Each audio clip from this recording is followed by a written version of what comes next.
Good morning. Good morning. How's, Hello. how's everyone doing? Mm, Okay, I guess. Okay. Let's start the event here.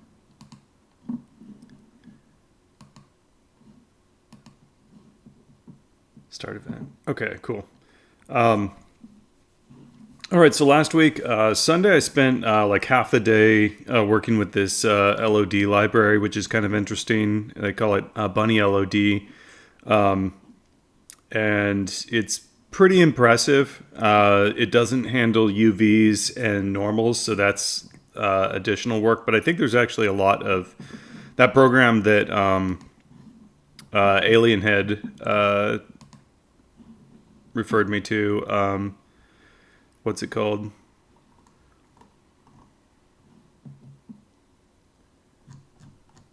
He was talking about some LOD program, and Mantis, I think. yeah, Mantis. Yeah, I believe that is based on this algorithm.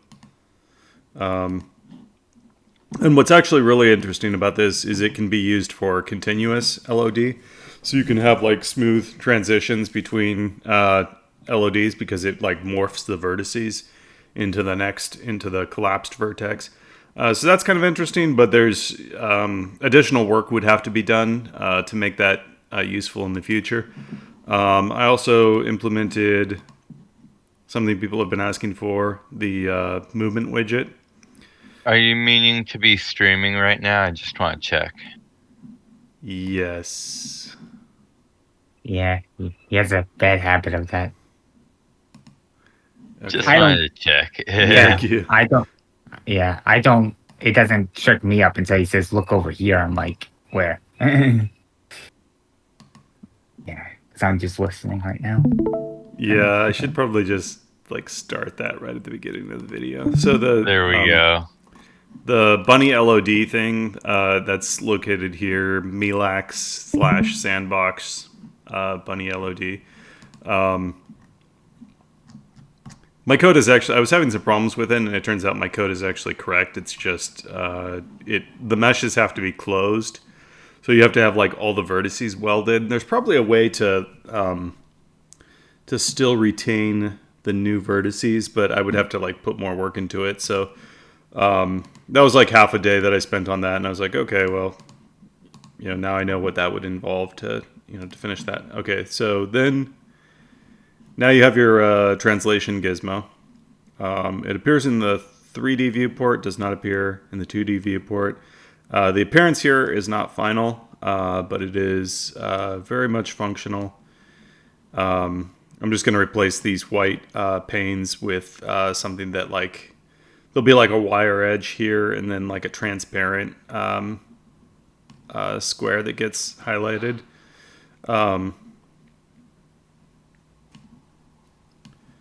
Have you guys had a chance to use this much?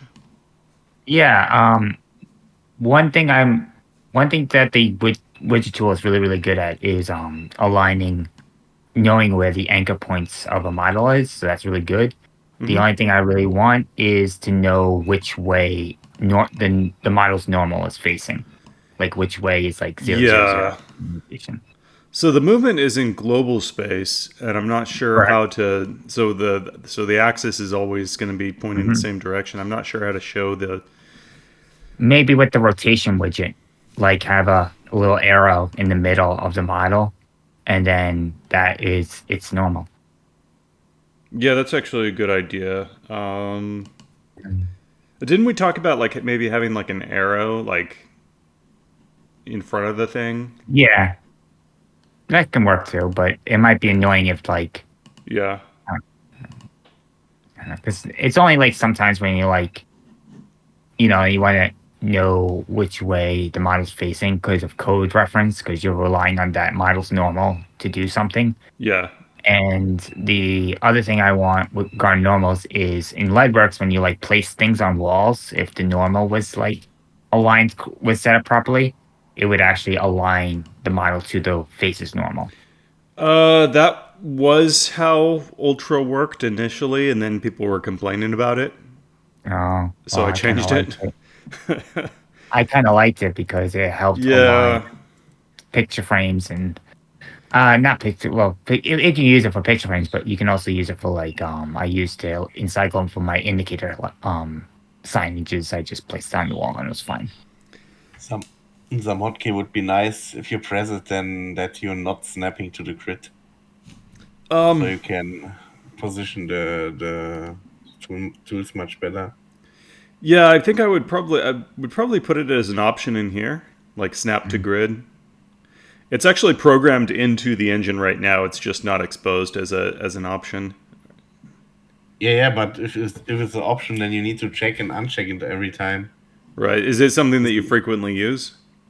Sometimes I use it for example, if I want to put a weapon on table or something, and the table is not that high enough, then the weapon is either in the air or is half into the table. Okay, so if it's something that's used frequently, maybe it should be an option here in the edit menu. Like, so there's a hotkey for it and a menu that you can access quicker. But what you're describing, that's another thing I'm thinking about. Like, if you drag something on here, and let's say that the top of this box is not aligned to the grid, and you drag it on here, maybe based on the normal, maybe it should only align on the X and the Z axis in this case, right? So the height would be the height that you dropped it at, or something like that. That's what I'm kind of thinking, maybe. I think it's fine like it is, but an option to not snap to the grid would be the best solution, I think. Okay. Well, yeah, in addition to that. And you're saying that that's something that you're going to use frequently, so you want to be able to like toggle it on and off instead of opening up the options and, checking a checkbox. Or if you press Alt or something, that you okay. Alt. Okay. That's interesting. That's a nice idea.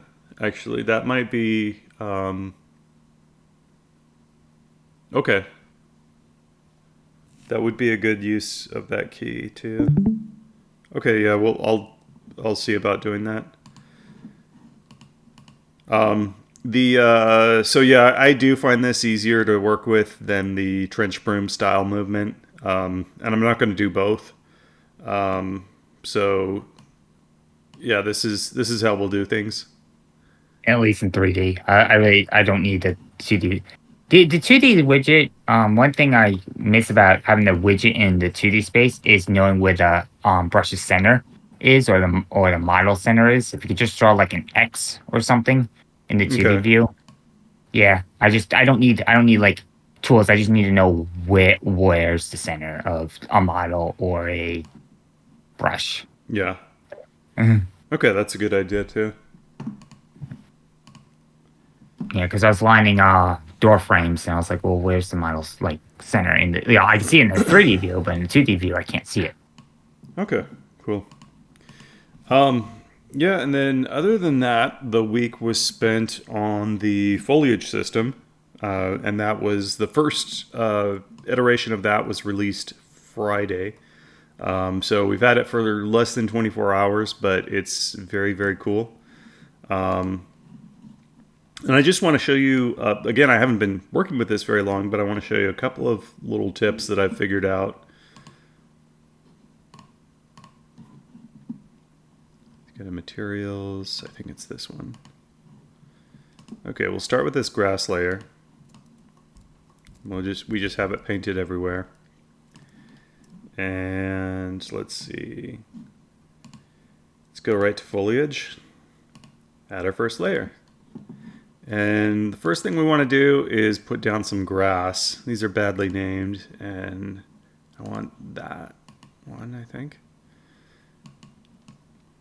And what you'll notice here is, let's just fill it. Oh, nice. You could just fill. Yeah. And it doesn't have to be that far away.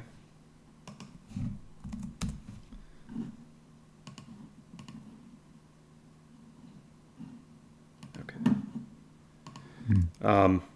The first thing you'll notice here is the grass. I tuned the color of the grass to be very close to this texture.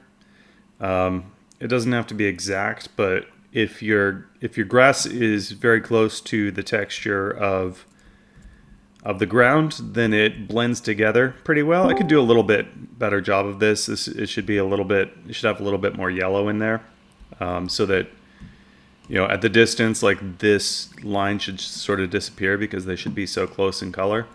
But what I have found with outdoor rendering is a lot of what you're trying to do is just you're trying to create enough randomness that you can't see, that your eye kind of like loses track of what's going on, and you can't really see like where one thing begins and another thing ends. And when you do that,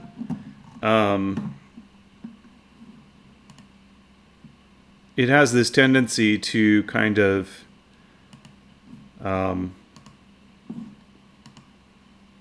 not that, of course.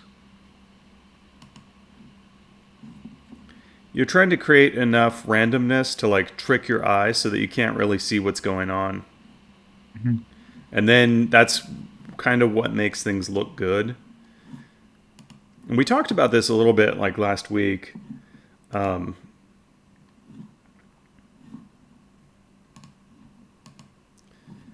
It seems like a lot of it is about having enough variety and enough like weird stuff going on everywhere that you can't easily pick out the patterns, because otherwise you would be able to see very easily that, oh, this isn't grass, this is just a bunch of little quads, one-sided planes. But when you have lots of stuff covering the ground and everywhere, then it tends to look very good. Okay.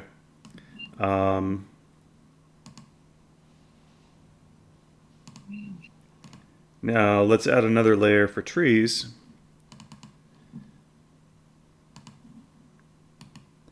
And we'll use this palm tree. And we want these pretty spread out. Okay, so you have... okay. You have layers, and then you have like these sub-layers. You can have multiple sub-layers. Each sub-layer is a different model, so you can have different variations. So for the density, I'm going to set this to... We'll start at 8 and just see how that goes. Then I'll start painting some trees. Okay. Well, that's not what I wanted. I want more dense. And I want the grass to be... Actually, I think I want the grass less dense, but further away.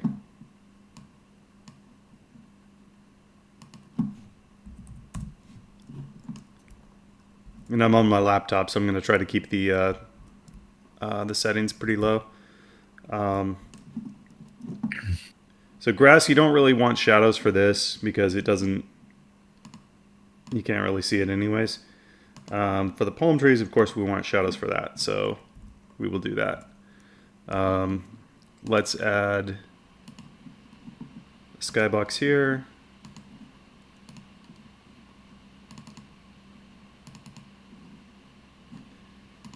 Turn the fog on. I like to use kind of a blue that's not very saturated, so it's mostly gray, but a little bit blue, like that. Yeah. Make the end range, let's bring it up a little bit.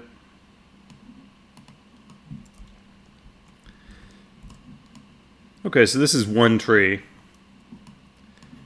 It looks okay, but there's a lot of repetition. Let's try adding a variation. And I have 3 palm trees here.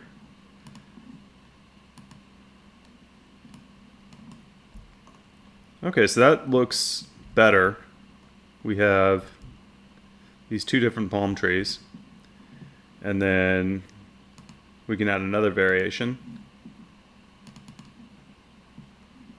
Palm 3. And this is like a double tree, so it's split in the middle. And because they're more distinctive looking and they're also more expensive because there's 2 treetops,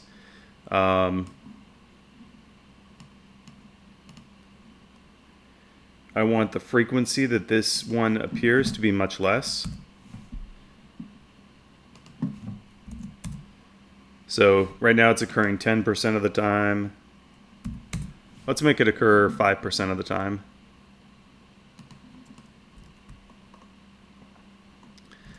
Okay, so we also talked about like ground cover, and right now it's kind of weird. We just have these like sticks, this like forest of matchsticks, and then grass, and we don't really have anything like in the middle here.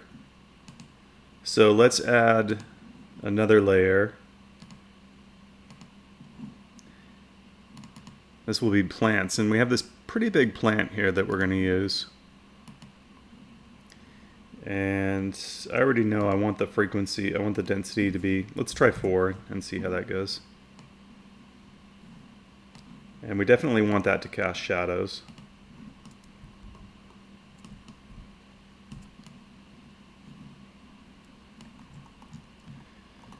Okay, so that's pretty good. It's a completely flat terrain, and we just spent about 5 minutes on it. And we don't have very much variation in anything right now. But it's pretty good for how little time we just spent on it. We could spend a lot more time on this and make it better. But this gives you, this is basically, you know, the idea of keep the ground covered so that you can't see the ground that easily. Make the grass, your plants and grass should blend with the grass texture on the terrain. Have enough randomness that it kind of tricks your eye into thinking that there's, you know, not noticing all the obvious patterns. Another thing is I'm not real happy with the specular color on these trees right now. But I have found that the... Oh yeah, I also added this. So the behavior of the search bar is more like a filter now, which is, it works very nicely. I have found that the specular gloss shader family works a lot better for... oh yeah, why is that using PBR? That's why it looks terrible.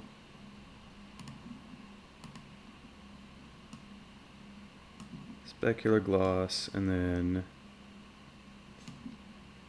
we use a pretty low specular value because it subtracts from the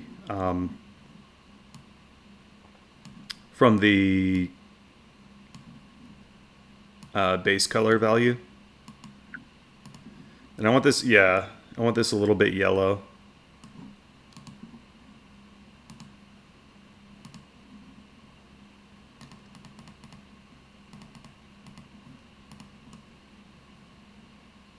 That's pretty good. You can see that only, well, that made that quite yellow. Yeah, it looks like gold almost. Yeah.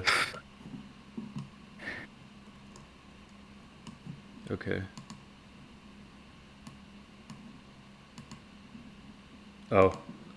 That's because I was actually modifying the tree trunk. Okay.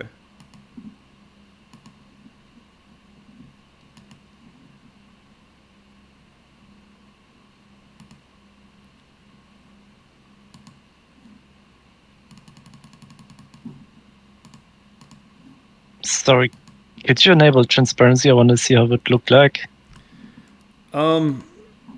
It probably doesn't look that good because, let's see, alpha mask.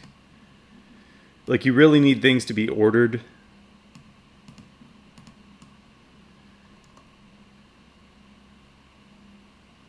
Yeah, it looks dead. Yeah, there is anyway a problem also with the alpha mask. At least for me, if you enable alpha mask and put it normal S3 in the scene, then the sorting of the transparency is Yeah, wrong. I've seen that. I think the depth mask. I think the depth pass shader is not assigned properly or something. I'll work that out. I'll get that like solved pretty quickly. So again, I've had this system working for less than 24 hours, but we're starting to get some results with it. I don't know why I messed up the materials on the copy of the files I have here because I had them better looking. But that gives you an idea of some of the basics. And again, this is very, very early. But I'd say this is not bad for the first 24 hours of having this feature.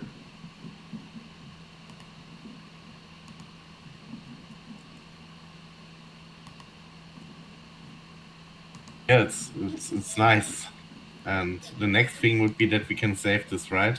Because at the moment it's not possible to save the...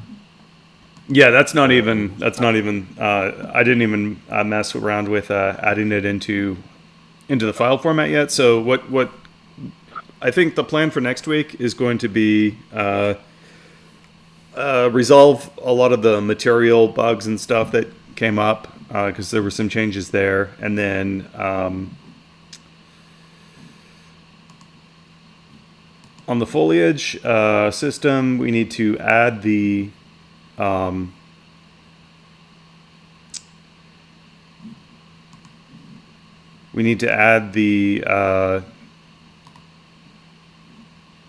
I thought this was a screenshot. I'm still in here. Sorry, we need to add the foliage system data into the map file format. We need to. I want to take a look at some subsurface scattering stuff because what I noticed with trees is there's like 3 types of light. Like there's the color that it is, and then there's the reflections actually tend to be pure white, or I guess whatever the color of the sun is. And in this, I kind of tuned them to be more yellowish. And I was walking around and I noticed, like, if you look at the underside of a leaf when light is shining through it, they tend to be a lot more yellow than the other side where the light is reflecting off of it. So I think if we had like a subsurface, if we just had a color maybe that you could adjust, then we would get that more yellow tint for the underside of leaves, and then the green for the top side, and then the reflections here would be pure white. I did this because initially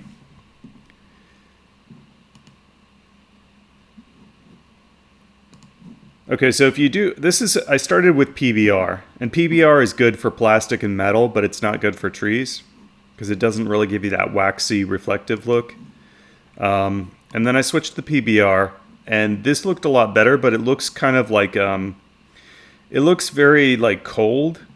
This actually like looks like Doom 3 because when you just have the white specular light and the green underneath it, then it looks like you're missing something. And so I tuned the specular color to be a little bit more gold because I thought that's what I needed to do. But it's actually, I think the specular color needs to be white, or just the reflection of the sun, and then you need the underside, like the backside of surfaces when they're illuminated, they need to be turned a little bit yellowish. I think that's what we kind of want to do. So paying a little bit more attention to the lighting, especially from backside lighting. That's something else I'm going to be looking at this week. Fine tuning a lot of this stuff. And then bug fixes on top of that. I'll probably put off, like, it doesn't support collision and raycasting, like picking right now, and I'll probably put that off until last because it's not really that critical. I've also found the normals are very important for your surfaces. So let's see. I added 2 extensions here.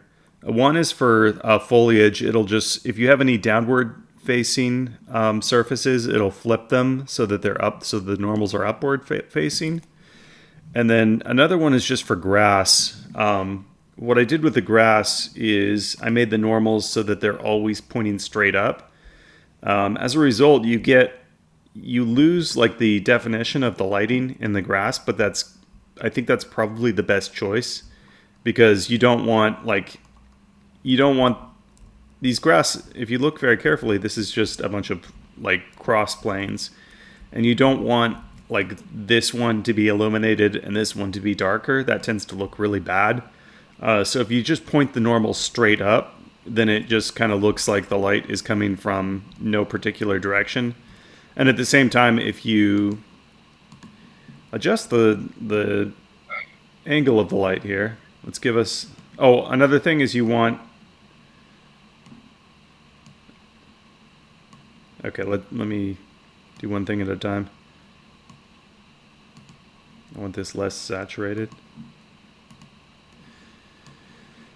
Okay, so regarding the grass normals, it gets darker when the sun is at a low angle. It gets lighter when the sun is at a light angle. So it matches the terrain pretty well, which is what we want.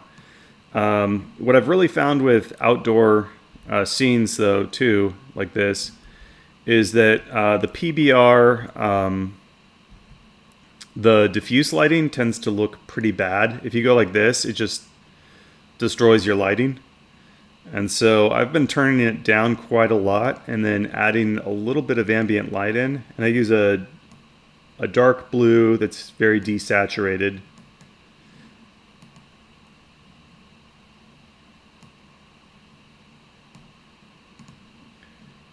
Maybe more than that. Yeah, it's really nice that you can just adjust sliders and everything. And that tends to be pretty okay. I could certainly put more time into it. But yeah, I have found that if you don't turn the IBL way down, then it tends to just destroy your lighting, and it looks really bad. Yeah. So you probably want a little bit so that now you can see the blue very, very clearly. That's actually like too much. You want some, because otherwise your dark areas will look completely flat. There will be no directional component to their lighting. But it definitely looks better when you mostly get rid of it. So yeah, I'm pretty happy with this at this point. I think it can still be refined quite a lot, but this is looking pretty good.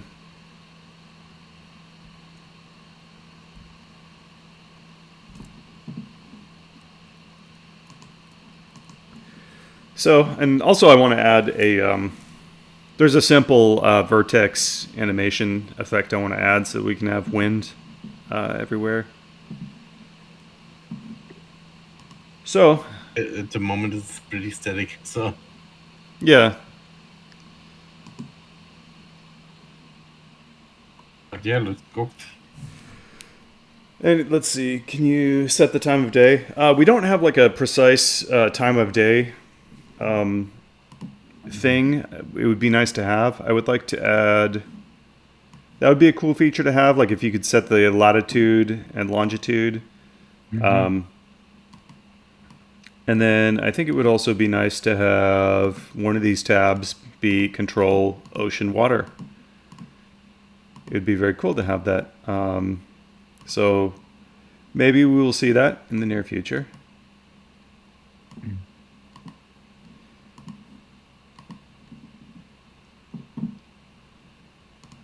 We'll just add some gentle bloom on there. That looks pretty good for just screwing around for 15 minutes. Yep, I think it's a very good start. And this was one person working with it for 24 hours, less than 24 hours. I'm very happy with the palm trees. Each of these is about 3,000 vertices. I'm not using any LODs right now. Oh yeah, imposters are the other thing that that I plan to finish next week. This isn't using any imposters. It'll get a lot faster when I do that. But I think will look very, very good.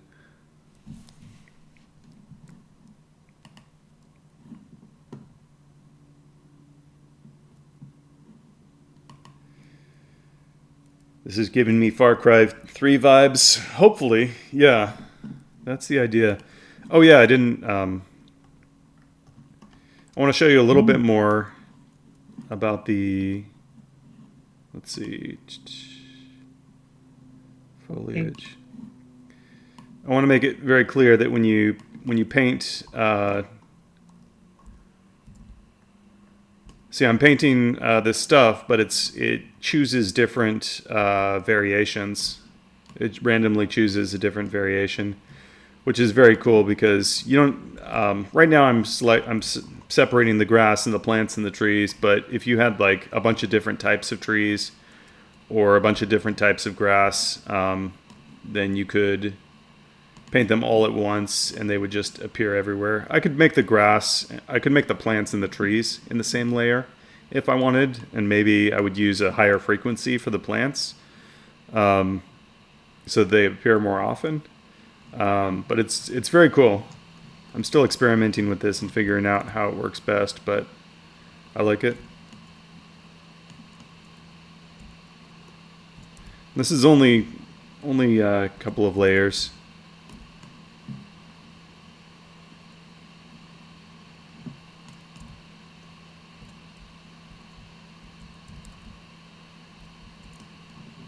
Will there eventually be more control tools over the foliage? For example, if I would place a house, I would not want any trees to spawn inside the house. So maybe there's a kind of trigger or decal that will disable foliage, or is it just done by the tool for now, the painting tool? You can just paint, disable that area pretty easily, I think. Do you really need like something else that says no vegetation here? Well, it would accelerate development if you could just place a house like a prefab or any type of prefab. Maybe you don't want to change the radius of the brush every time. Maybe you want to place a small barrel or something. Then you need to make a few clicks and then paint it again, see if it looks. Then if you want to place a fence or something, then you need to go all around the premises and it looks fine and stuff like that. So I would say it would be nice to have some more control over this too. Yeah, I'm wondering how that would just actually be implemented. Like, would it happen when you place the object, or would it just constantly update?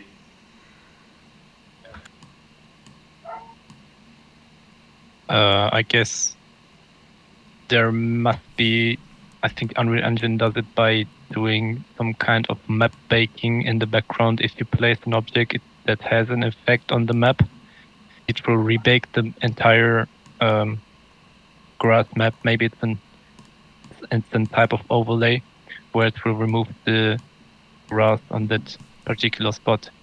Okay, so there's if you would look from the top-down view, it would be like an alpha map or like a heat map maybe. Okay, so it sounds like there would probably be like, so right now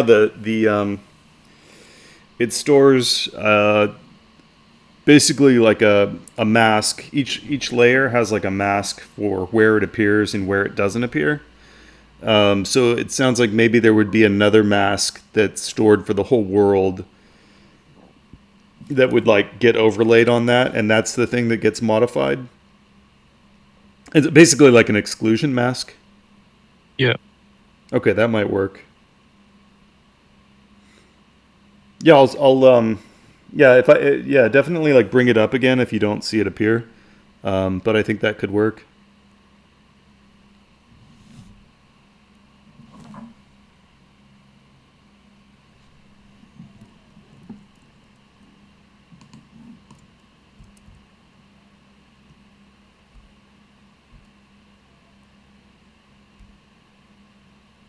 You got rocks in this demo or no? I don't think I have any rocks on my computer, on this computer right now. That'll be nice But touch too. yeah. Oh yeah, I forgot something. I want to show you. We got no hills here, so let's make some hills. I want to show you the alignment modes.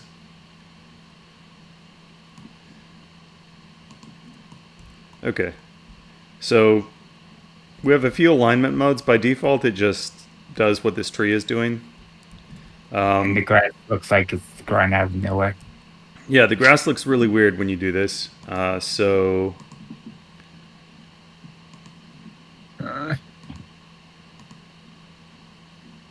we can change that to per vertex. Ooh. That looks very good for grass. And then we wouldn't want to do this for plants, but we're going to do it anyways. We also have the rotate to normal option. And this is better for rocks, but I don't have any rocks on this computer. But this just makes things so they stick straight out of the side. You don't want to use the per vertex option for rocks. It looks pretty bad because you can see the stretching on the model, but that could be aligned a little bit better. Yeah. But that looks very nice for rocks.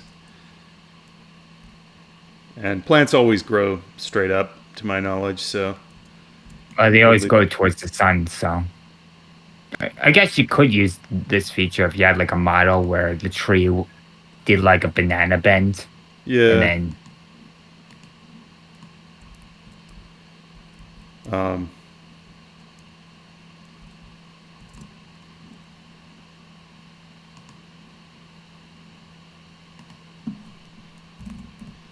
Another thing I would like is if like there was some variation in when the instances in the distance start disappearing. Like, because if they all disappear at once, you see a distinct line. If there was I think Leadworks, they had some variation in their distance, so you would get like they would be like 50% as dense, far away.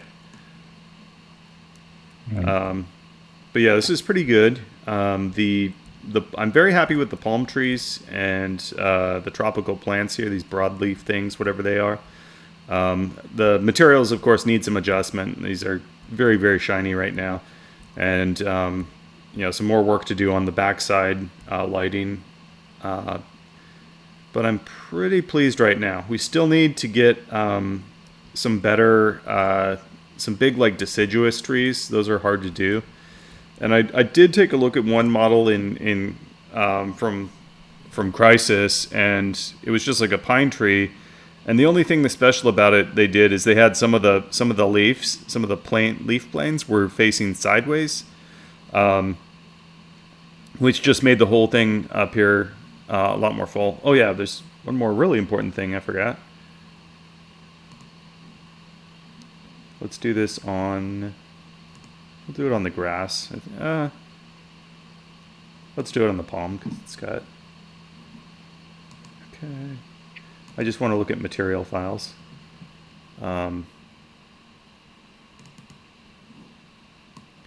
Alpha cutoff, super important.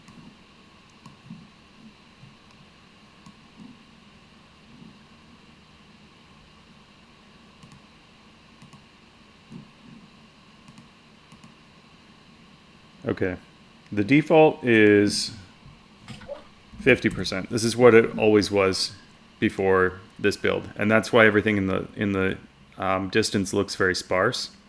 The reason for this is because when you resize the texture to make bitmaps, each time you're downsampling it, the resulting alpha of any pixel on the edge is going to get like decreased by 50%, right? Because it's halfway in between a pixel with 100% alpha and a pixel with 0% alpha. So after a couple of iterations of that, the edges like start creeping in, and that's why you're seeing it disappear in the distance. But we can very easily counteract that effect. My first solution was to change the mip mapping algorithm, and that's not good. This is much better because we can just tune this on the fly to get the exact look we want. If it's too low, then everything starts to look very blotchy, kind of. I find 20% to be a good value, but you can do whatever works best for you. But that eliminates that problem of trees, of leaves sort of like disappearing in the distance. So that's another super important thing that was implemented last week.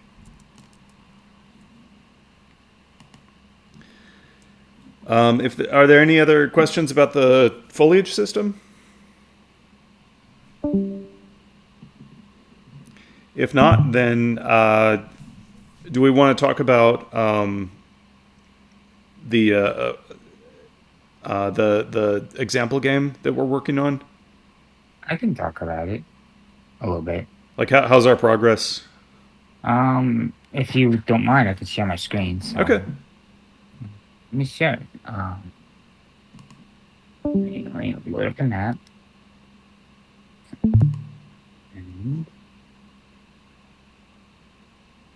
Okay. Share screen. All right. Let me know when you can see it, and I will start. All right. It looks like you can see it. So, all right. So, we're making an example game to showcase the best way, pretty much the best practices of using the engine. So this includes like scale, how you should have your materials, and just best practice in general. So the idea is that like when someone picks up Ultra Engine, they're like, oh, how do I make a game? What's the best practices? They can load up this project, and they can just say, okay, the doors need to be this size, and the walls need to be this size. So throughout the week, I just shelled out. Josh gave me a layout, just a quick layout he did in MS Paint or something, and I just took that and I was like, okay, and started laying things out. And I learned a lot of things and found a lot of bugs, and we got those mostly fixed. But I learned a lot of things about like coming from Leadworks and Hammer and like sizing and all that. So right now, if I play the game, one thing I have to figure out is like I kind of feel like I'm Shaq O'Neal in a little bit. Like the idea, I feel like sometimes some places I'm a little bit too high, but everything is mathematically correct. It's just like when you get to a game, it's like, this looks okay for a door, but I scaled this door up, but this actually looks correct, and there's no collision here, so I could just walk through it. But like, how big would I make the elevators, and how big would I make, So that's kind of like what I'm trying to figure out right now, because ideally, like coming from like source, like this 256 texture would be your average wall height. But if I move that down and replay it,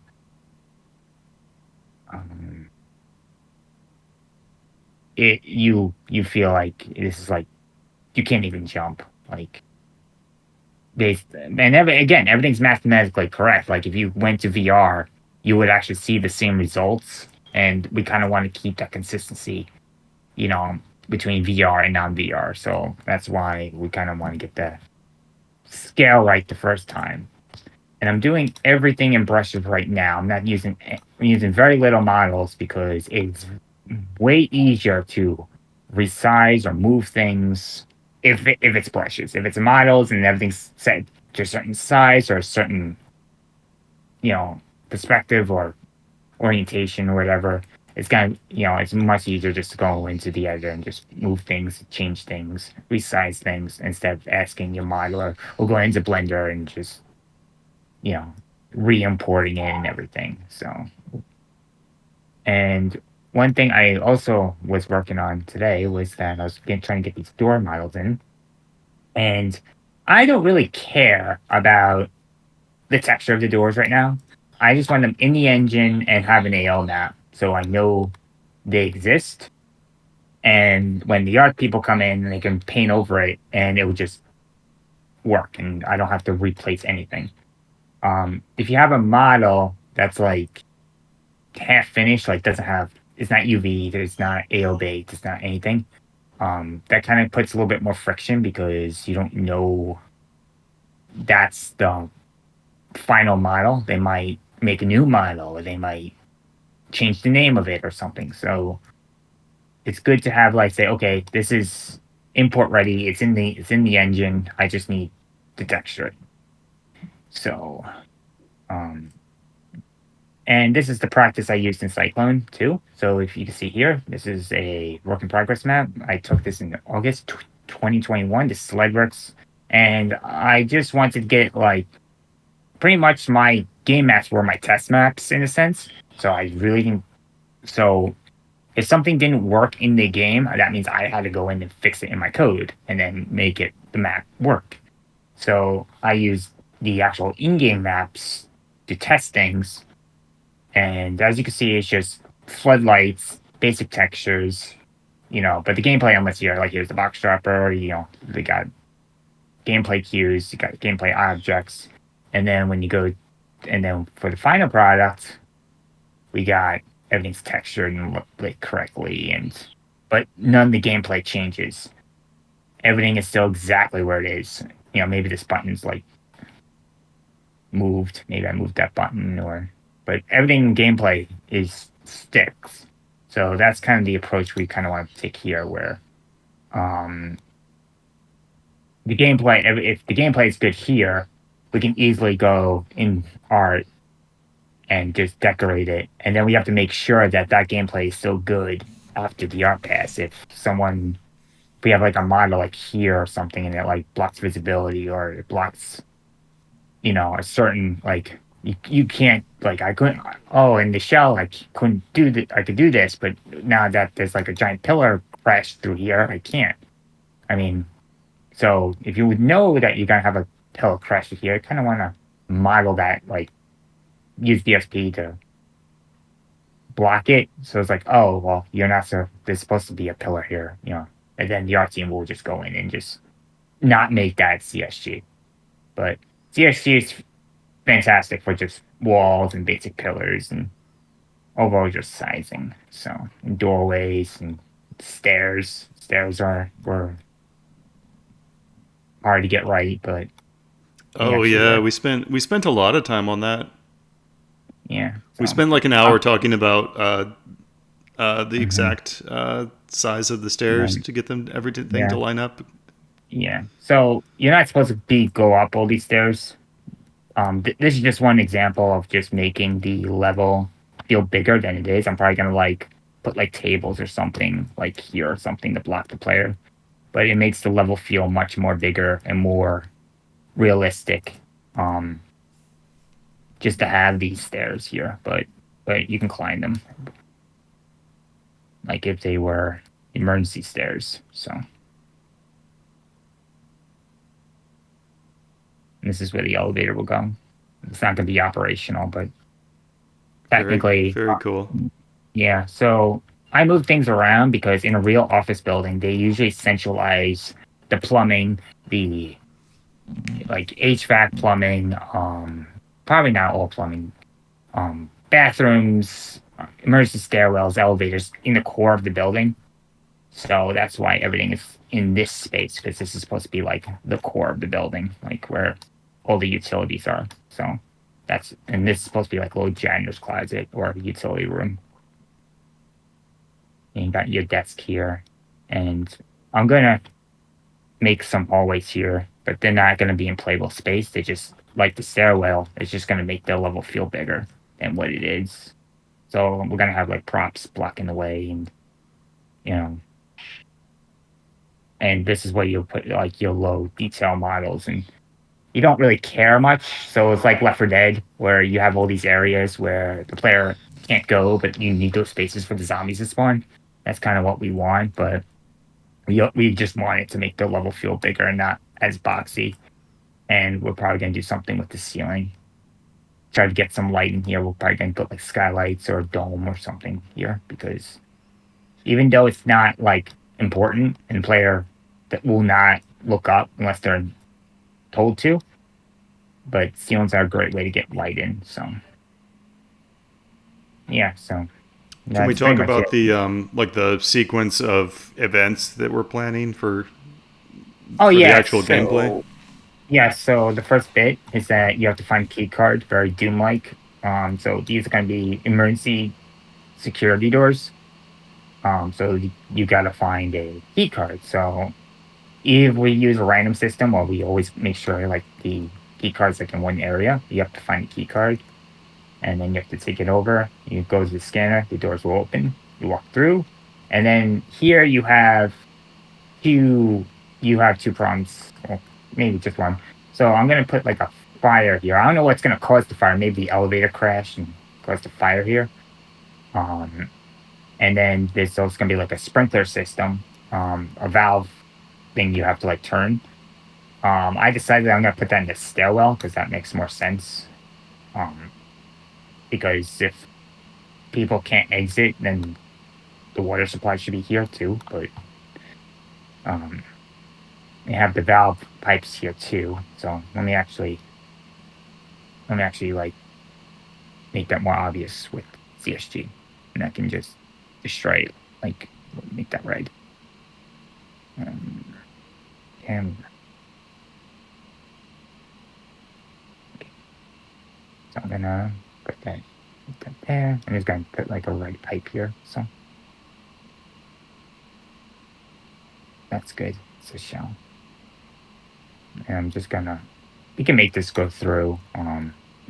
Probably not there. Probably will need to. Maybe I'll put like something like here or something, but um, we'll just put that there for now. Yeah, that's a good idea. It also like makes it so there's a reason for that kind of dead end to even exist. Yeah, Because now they have to go in order to complete the gameplay. yeah. So I'm gonna put like the valve. I was gonna put like the exit here, but then vents in stairwells are not really fireproof because stairwells are supposed to be fireproof. Because it's supposed to be like, yeah. So one thing I studied as a kid was the September 11th attacks, and their stairwells are very tight, and there was like no vents, there was no nothing, and even in like my office workspace, there was no vents or anything. It was just very compact. Um, so, but I think like a water line would make sense here, or maybe if we have like like a like a box here to manage sprinkler controls here. Maybe the sprinkler control should be here, and the valve should be here. Or Yeah. so So the idea, the idea is that the valve is missing right? from this pipe, so you have to go and find the valve, and then when you get it Okay, close, when you pick it up and get it close enough, I'm just explaining for them, and then you can turn the valve once you find it. I think they did that in like they've done that in a lot of games, but I just recently saw it in the latest Amnesia game. right. Well, I was thinking of having the fire here, and then you exit through this little box, this Yeah, vent that here. that turns on the sprinkler system, that Yeah, extinguishes the fire, and then yeah, you can go on to the next area. yeah. So, yeah, but I don't want to put the fire in the stairwell because that's kind of counterproductive. That's not what fires. Stairwells are not meant to have fires. That's kind of the whole point. So maybe like a fire in this area will be better. We could always switch too, but I don't think a vent would make sense in a stairwell. So Looks good. yeah, so the only thing now is that I can't make more because the player right now doesn't have crouching ability. So, but it's a good way to He say, does have okay, crouching ability. is it C or control? I don't know if it's It's not. programmed into that component, but the player controller does support Yeah, the crouching. player control does. Someone then we gotta add that in, and we gotta Okay. figure out the height issue too, because right now I feel like Shackle O'Neal, because everything's too high. Can we The get a door, in fact, Can we get a close up of those double doors? yeah. These are stretched out. I imported them today. Those look good. Yeah, so they're a little big. And there's, I'm gonna open them real quick. Did Yeah, Marcel make those? Marcel made them, and I actually went in and baked the AO. I kind of changed the UV layout a little bit, because he had everything. Because I saw an opportunity to um improve, like optimize the layout structure, because he had the door frame as one material, and then Mhm. the door as one material, and then I just Yeah, it's combined always them. better if you can merge those. Yeah, so I don't know how useful they'll be, but yeah, this is like the average like door height right now. But if I made these right, and this is just one model, I just scaled this model. I don't know if we're gonna need a new model, or if I just scaled this model just to get an idea of scale. So this looks good. This is, for height wise, this looks good. But like, let me play it again. See, see, these look good for big double doors, and this looks good for like a normal door, like a utility door. But for big double doors, we're gonna need it to be a little bit higher, because they usually are a little bit bigger. But Yeah. maybe lower the player a little bit from 1.7 to 1.64 will also help a little bit too. Not that much, but we want to be in that average range of a person's height. Yeah, Um, it's one thing that we have discussed is like I understand like wanting to modify the scale in order to there's some like motivation to modify the scale just because of how it appears in first person, and then at the same time like we also don't want to go too far with that because we want to right, retain like compatibility with, because all the models out there that people are going to put in the engine are going to be modeled along a realistic scale, so we don't want people to import things and have them be too big for the game. So yeah, there's right, definitely some right. But decisions to make there. I'm actually shorter than the average person, because I actually have the scale reference here. This is from Lightworks. So everything looks right. Like everything looks correct when you actually when you look at it, everything looks correct, and this is actually the player's height right here. So if I line out Yeah, with, that's dead on. that's That that's dead on. does look kind of cramped. Just I think it's just like because of the field of view. Yeah, but a lot of people like the field of view. Like they go crazy over the field of view. No, I mean They're like, like are we using 70 or 90 like by we're default? using we're using 70, but I'm using the default component. I didn't touch the source code or anything. It might be using 90 degrees. So definitely take a look at the FOV and see Let's see. if that needs to be changed. Source, or it wasn't set and it's using FOV. Visual code. All right, let's see. No, it's using 70 right here. Okay. Yeah. So either the yeah, so everything looks good. Maybe it's just the field of view, and then the walls don't have to be that high, and then we can actually keep everything uniform on the grid Well, like that. the field of view is probably where it should be, do you think? Like 70 I 70 vertical? I'm kind of I'm kind of the oddball out in field of view, because I actually like a very um small field of view for some reason. I don't know why. And then I experienced this with Cyclone, where I had the default set to 54, and Mhm. everyone just like complains. Like it's not. It's like it's a puzzle game. It's not like a first person shooter. It's not Counter Strike. It's, you know what I mean. So but when you get to like everything, like it gets to when the field of view gets to a point where everything starts to like fisheye lens a little bit. I Mhm. don't like that. I don't like distortions. I kind of want pixel perfect. So Do you think we should make the player shorter, or do you think we should make the doorways like one square, one big grid unit, whatever that is, higher? 256. Well, this is what I did here. Okay. When we had them shorter, you're right. Okay. And these, I just scaled them in the editor. So what I'm gonna do is that I'm just gonna quickly like expose like the field of view value, the eye height, and I'm just gonna expose these real quick. I'm not gonna do any like real programming. I'm just gonna expose these, and so I can play with them in the editor. Okay. And then I want to see how that looks and go from there, because I don't want to tell Marcel that the sizing on the doors is all wrong. Because for sure, we need to establish this now. Yeah. So, and also I already UV unwrapped the doors and everything, and I don't want to do it again. Yeah, the handles on those especially look very, very nice. Yeah. Well, these are stretched because I can't tell. Well, you can't tell. They kind of. But they look great.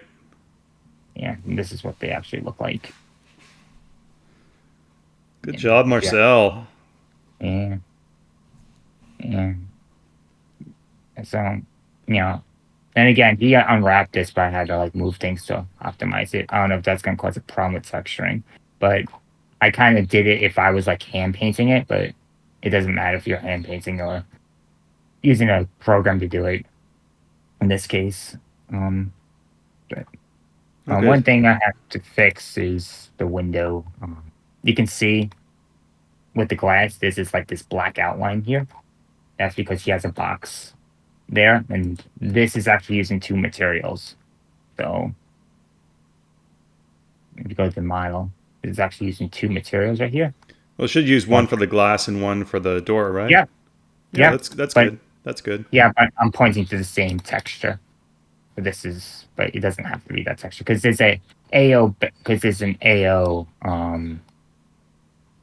baking with the glass texture, with where the glass is.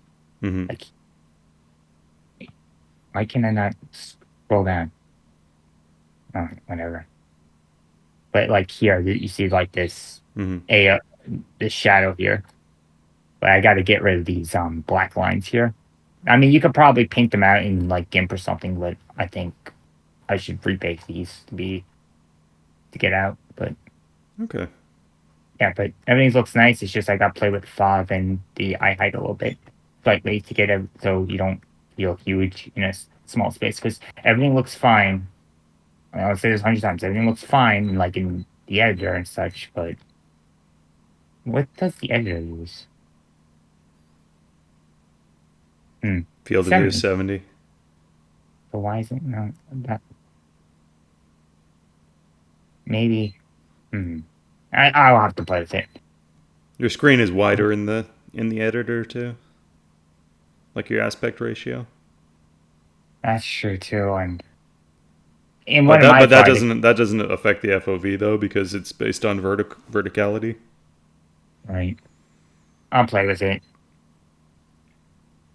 Okay. Is there anything that you're like waiting for from the art team? Well, I'm waiting. Marcel did a lot of models. I just need them. Any models that are just ready to be UV'd and AO baked, I want them in the editor, and I just want a model in the editor and be like, okay, that's not going to change. Mm-hmm.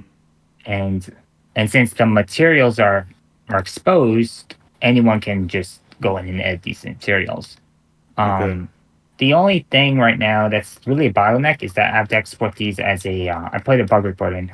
You have to export these as a GLTF, and then you have to import them then you save them as an MDL, or else your anchor, your origin points will be always center for some reason. Okay, I'll take a look at it this week or next week, starting Sunday, I guess. It won't affect anything. Good job! You put the pivot point in the right place. Yep. You're awesome, Marcel. I told him to do that. Yeah. Oh man, artists always do the weirdest thing. Yeah. So put it at the door front too. But nice. Nice. That's broken. Yeah, but that's broken if you try to export as FBX. So, Okay. All right. I'll take a look. Yeah. Okay. So who's in charge of doing the unwrapping? I don't. do this. Yeah. What's that? We Either. had some problems with the models. Basically, the Marcel was giving the unwrapped models already, but the unwrap is wrong. The normals are pretty bad. No, From the door. models. Oh, I didn't. I only looked at the door. I didn't look at the other ones because, again, I'm not really interested in. Also, you need to remind that if I unwrap this with Rhythm, you need to use some painting software. So Rhythm don't care if the stuff is if you have, for example, some plastic material and some metal material, and if you want to have all on one map, Rhythm is not really care about the material you want. So you have plastic material next to a metal material, for example, on the map.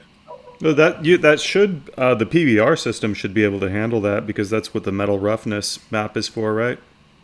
Yeah, this is no problem, but you can't create textures with GIMP for it. It's not working, or not good working. Okay, so do you want to do the unwrapping, or do you want Marcel to fix his process? Yeah, I do the unwrapping at the moment. Okay, is that working out for you then? For me, it's I working. mean everything's good. For me, everything's good. Yes. Okay, cool. Yeah, because Marcel gave me this door model. It was unwrapped, but this I just turned this 9 degrees. But, like, he originally gave me it like this, and I was like, Does that matter? if I was No. not really if you go into software, but if you are like with Rhythm, you can't hand paint. Rhythm is not made for. I unwrapped this with Rhythm. It's not made for hand paint. It's made that you use something like Substance or anything else. right, so it doesn't really care if it's like this or anything because Yeah. as long as the coordinates are okay. I just did that because I don't know. Because I like to just see my letters the right way. The only thing I did here was I combined these two together to cram because we want to use as much space as possible, and it kind of makes sense that the door frame shares the same as um the door. Yeah. The one thing I was ran into is that Marcel made the door frames a little bit too thin, and these are actually okay for like a house, but like in an office building, they actually have thicker walls and they have thicker walls and therefore thicker door frames, and so Yeah, I could see those being about like I don't know, like 9 or 10 inches deep. yeah, Like those so big cafeteria hospital kind of walls. yeah, so the only solution right now is to no, not that way, is to just make them thicker like that. Well, But I don't want. did we like tell him like I mean, did we give him did you give him a template for this with the sizes? I gave him a wall template. I just made the door example in Lightworks and exported as an OBJ, and I said it must fit in this door. But the door again, the thinness of the wall makes sense in a house, but it doesn't make sense in a trying to think In in an office complex and for also, for a federal agency in charge of yeah. managing exotic Yeah. entities. Yeah, and also most games they actually have the doors in the center, but like realistically, if we're going for realism here, the doors should be like aligned to the Right, and your frame. Like, hinge would be on the exact yeah. outside. Do you want doors to open both ways or one way? Well, if doors are like this, they have to open one way, or else they'll look really dumb. It'll look really dumb. And undo doesn't work.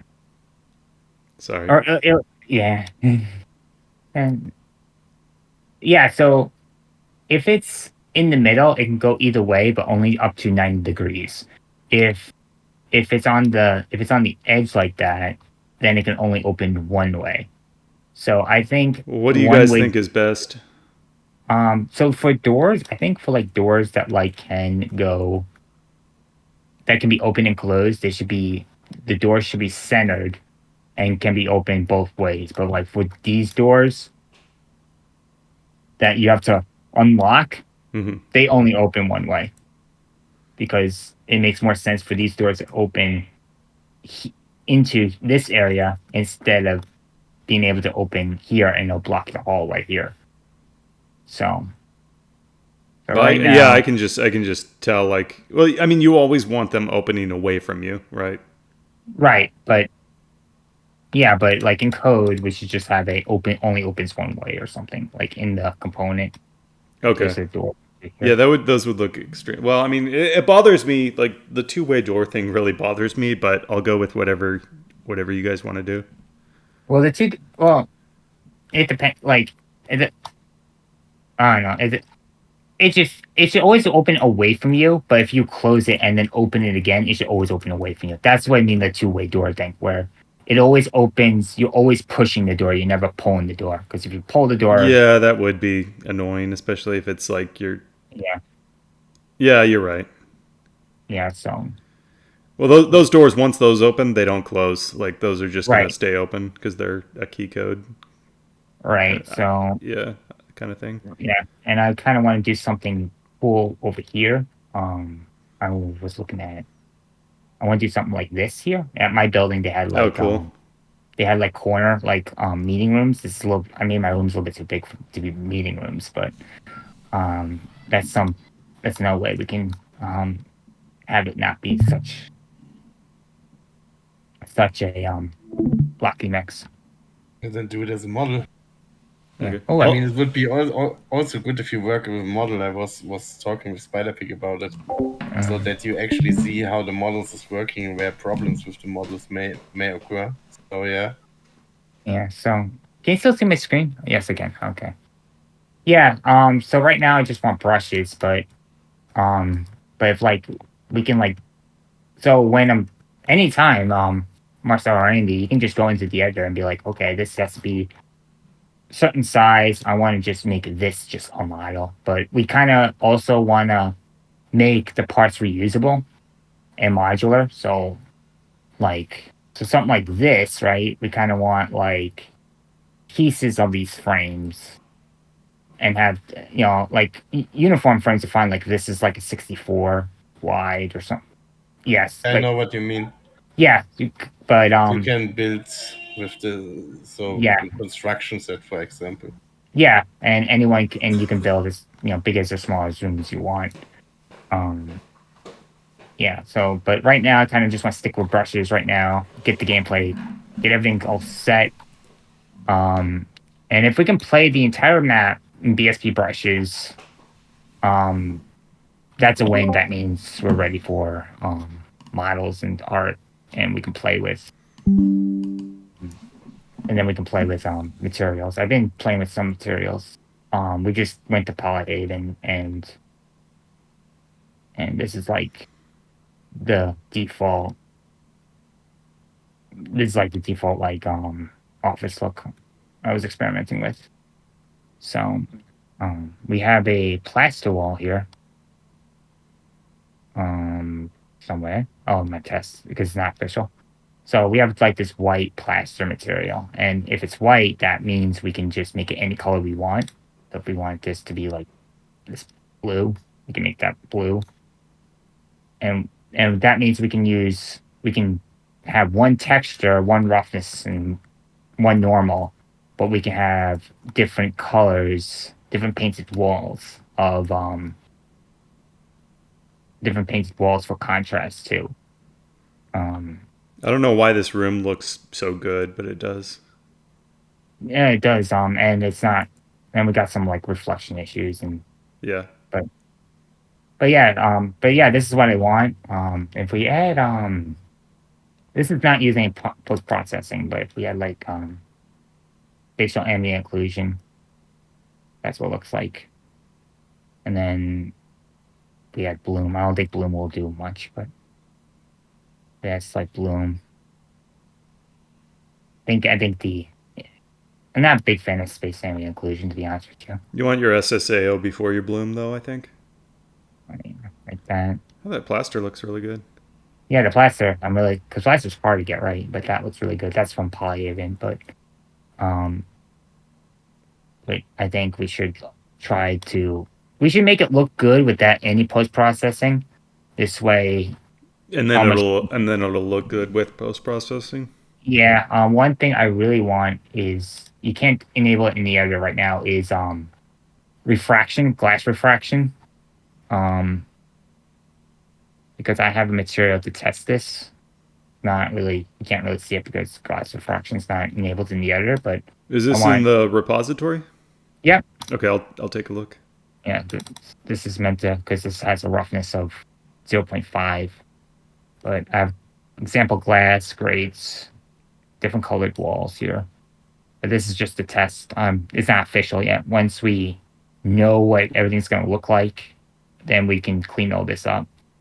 One thing that the editor did that I was kind of surprised it did is that I was only supplied a roughness map, and then when I converted the texture to a DDS, it actually made a colored metal roughness map automatically. So, and made this green texture, which means that there's 100% green for roughness, 0% red, and blue for everything else. So. I think what that means is that that's the roughness, and then the metalness is black, and right. And there's no AO there's no ambient occlusion, so those channels are black.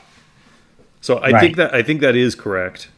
Yeah, it is correct. I just didn't expect that. I just thought I would just be able to use my roughness map. Because it merges the channels. I also noticed that it looks like those are actually the mip maps of the cube map reflections. So it looks like they're packed in the wrong. They're in the wrong order. That's why you're getting those weird squares in the corners. So I'll fix that. Yeah, and also it doesn't. This icon, so just noticed today, doesn't like. Yeah, there's something. It has something to do with the depth. Pass. I'll fix that. Yep. So I messed it up when I was doing the foliage stuff, but yeah, this looks fantastic. Yeah. So, but this is just to get an idea. Right now. So if you want to experiment with things from Polyhaven, this is a good room to test it, and then once we go into like full production with the art, we can use these base materials and go in and maybe want like a half line here, or maybe like some paint there would look good. Maybe trim.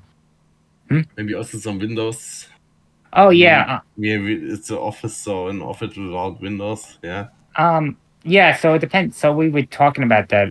We don't want like vertical windows, because that means we have to like model the outside. But one thing we do want is like skylights, and we want to use the box light to get light into the scene naturally. You could use an HDR texture from a city. I think there are some good on Polyhaven, and then you don't really need to model the outside. Well, we can look and see. I'm open to anything, but I just want to make it as least work as possible. So if we can easily do like if I go to the other map, right? Yeah, whatever we do, just like one rule I think is important is I don't want to have like a whole terrain and stuff out there that we have to display. Right. So if we can actually like, yeah, but if we can do like windows like on this wall right here, and then we can just like make like, like we have to like obviously hide like the rest of the map here, but if we can do like an illusion where like, I can only see like these windows, and all these windows are like has blinds on them, because then you'll be able to see like this. Yeah, that would actually be kind of cool. But right now I'm just worried about playable space right now. So once the playable space is done, then we can explore. All right, well, how's this hallway gonna look, and what we're gonna put in this hallway, even though it's not playable space, but what's it gonna look like, how it's gonna bend. And right now I'm only really worried about playable space. maybe we can make this a closet or something. And what is this facility called? Exerma, you gave me the name, so I also made some I logos. just throw ideas out there. They're not all good. I'm terrible at names, so whatever sounds cool. So this is some logos I threw together in Designer. So we talked about last week. We talked about that this is loosely based on it's basically an SCP game without. I don't want to use the name SCP, but we're calling X forms, and I think the important thing here is it's not aliens. It's not it's more like X Files combined with who's that? Cthulhu, H.P. Lovecraft.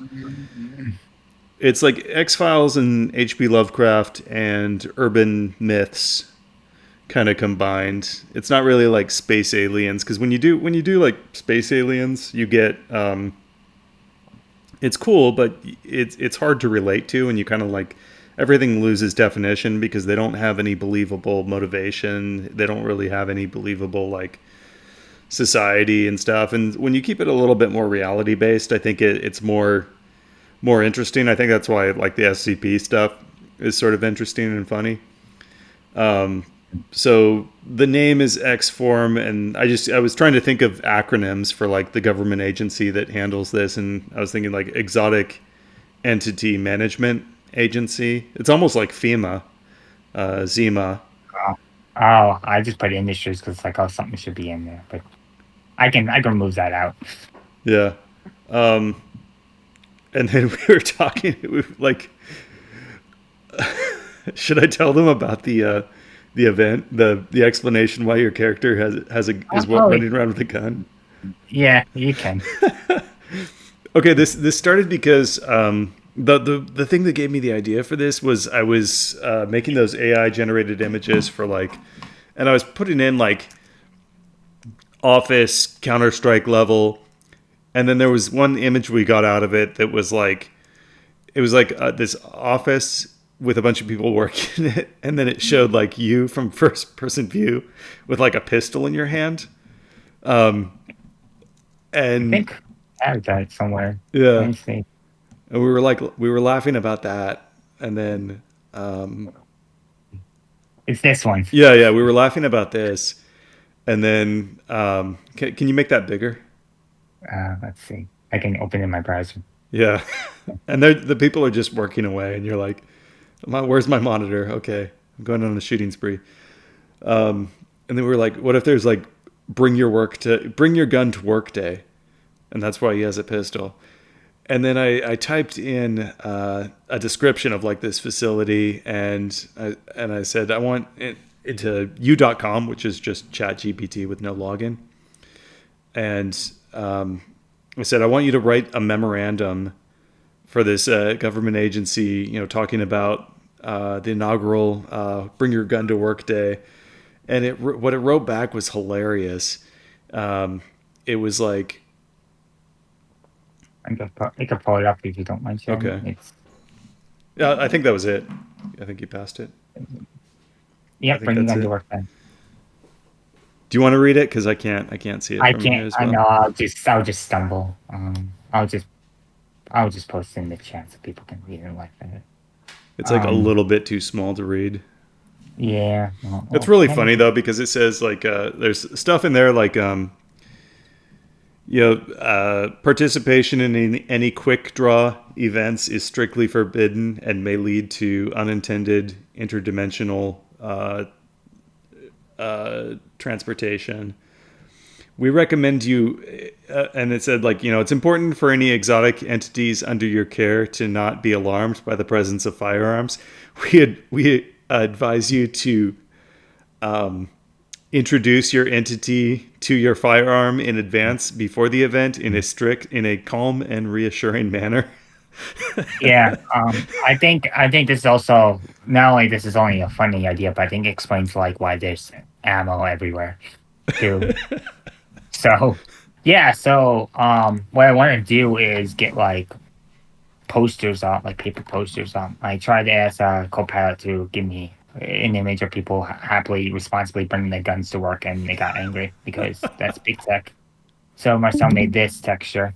He just generated this. I think I don't want to use too much of AI stuff in this, but if I can just rock this guy, bring his suitcase and a pistol, he's not even holding it correctly, but for like a small like texture that's probably gonna be too compressed to even see what's going on, I think this is gonna be like a good starting point. You just crop this out, and then you just blend it in a little bit, and then you just like say, "Bring your gun to work day," and then it's just like and then we'll put like some like messaging about like how much they care about the employee safety and all that nonsense. But this will actually, but these posters will actually not only like I don't think it's a good idea to give them wall of text to read, but this is like good backbone to like what we want to do and the story behind it, and then we can use these posters as visual, like as a visual bridge between, this. Why you don't make a note on the ground,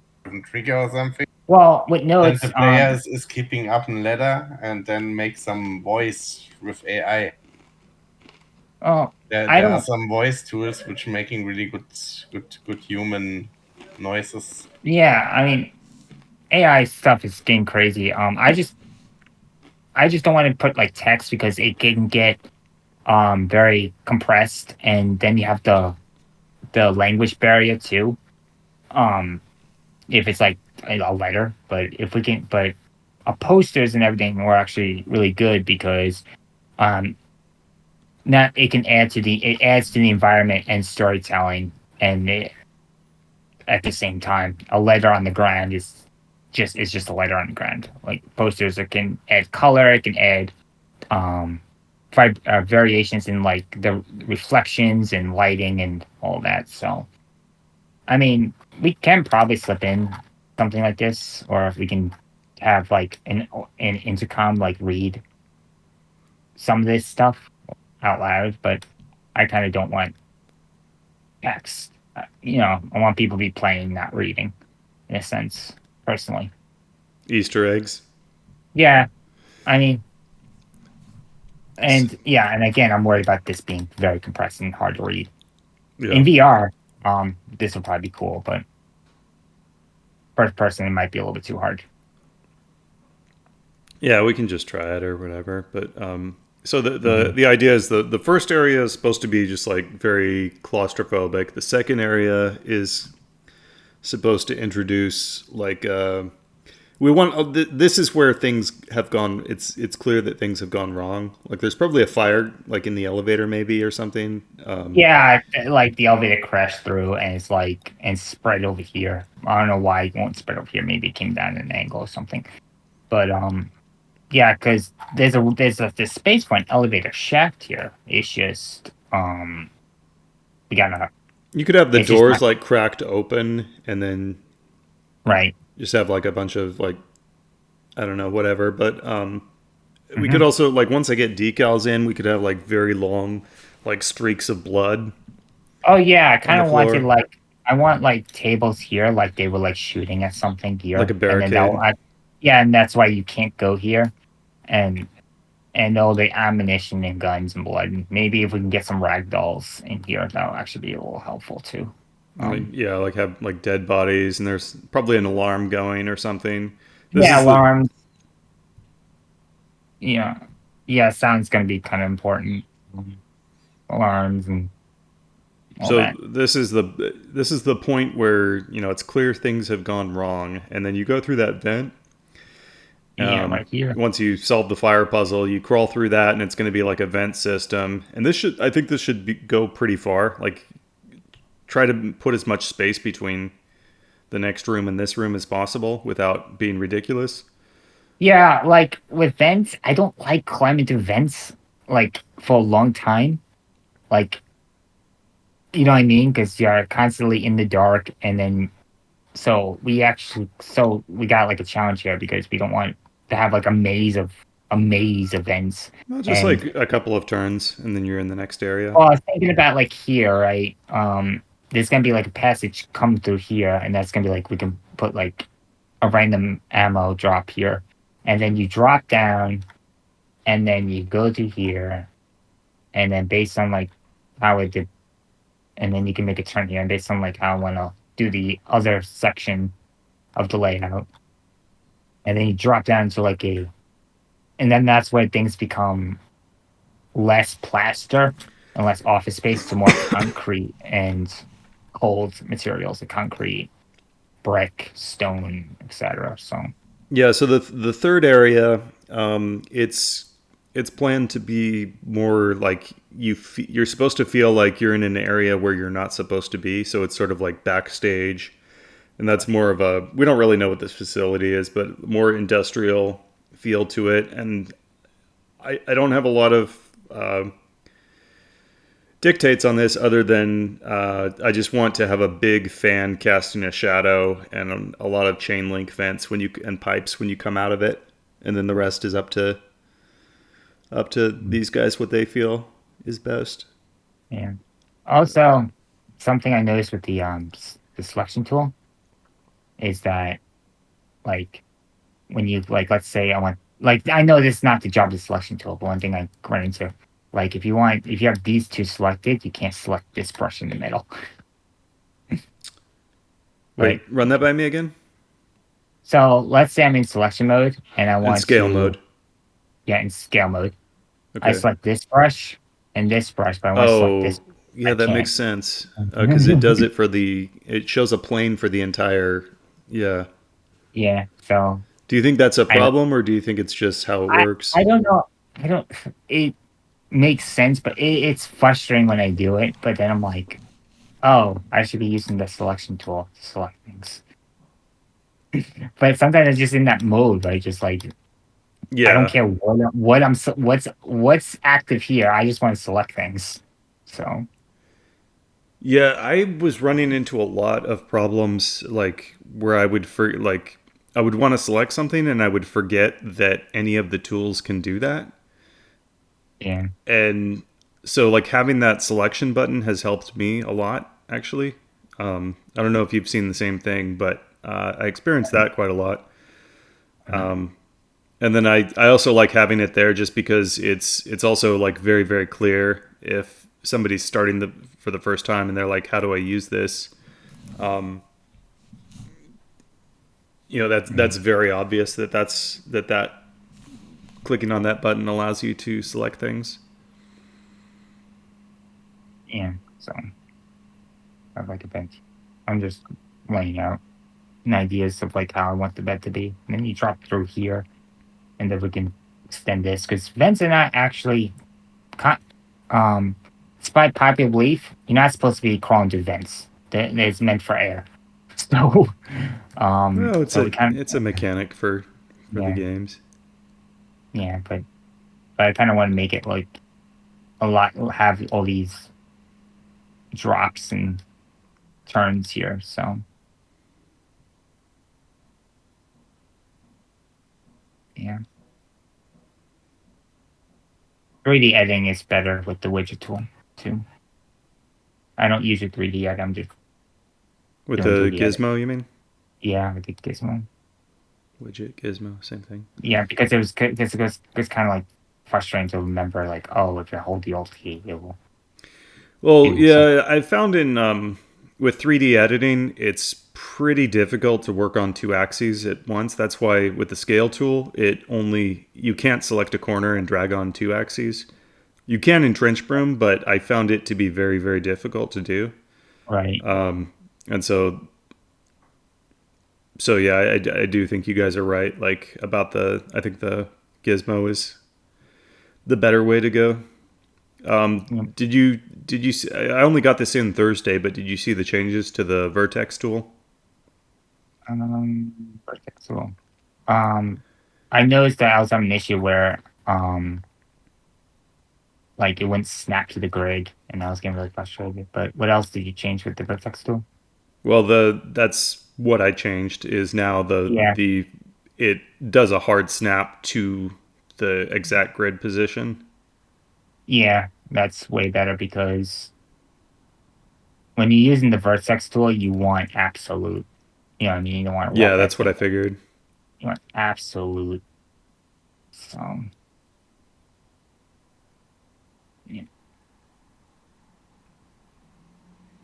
And then I'm sure you saw this, but the selection area, like if you drag and select an area, Oh yeah, you can do this that now. that should be completely finished now. Yeah, Although it doesn't select like individual vertices and faces, so but it should be quite accurate. well, it's that's what I need to do. Because what I like to do with the vertex tool, I like to bevel my corners like this. Something I miss. Yeah, I used to do that with Quake maps. Yeah, you had to. Yeah, it was actually like important to save the.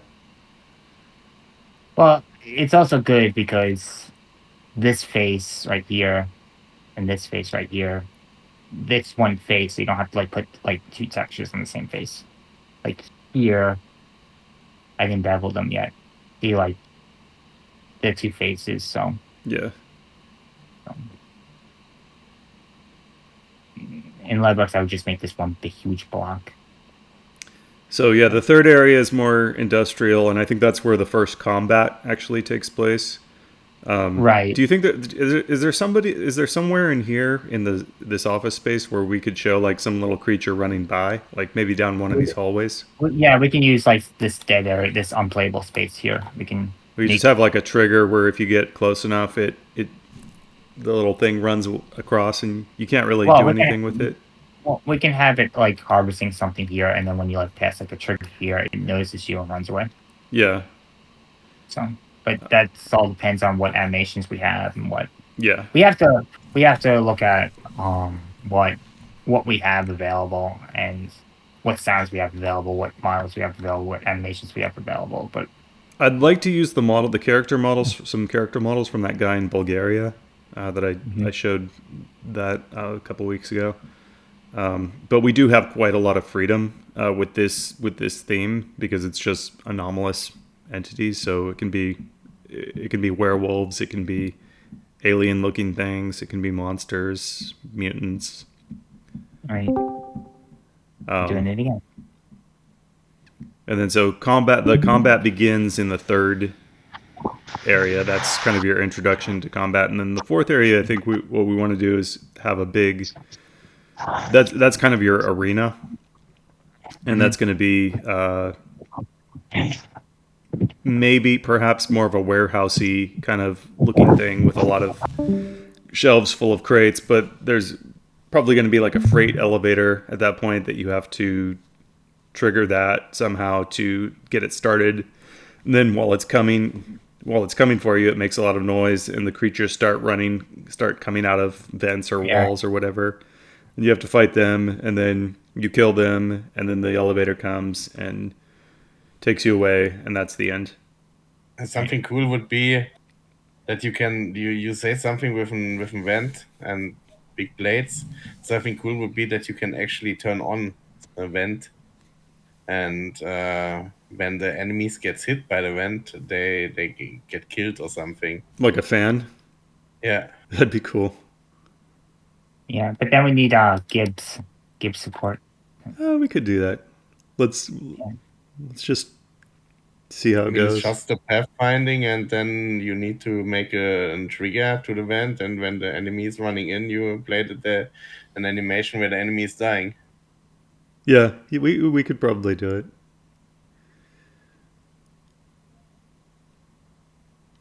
Or it's space right here.